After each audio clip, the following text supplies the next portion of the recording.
জান্নাত কিন্তু ভাগবটারা হয়ে যাচ্ছে ভাই।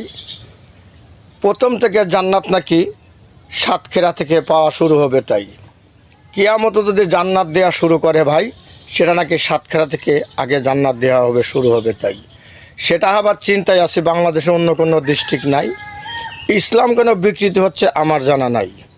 আমি কিন্তু বলিনি কথা, শুনে রাখবেন ভাই।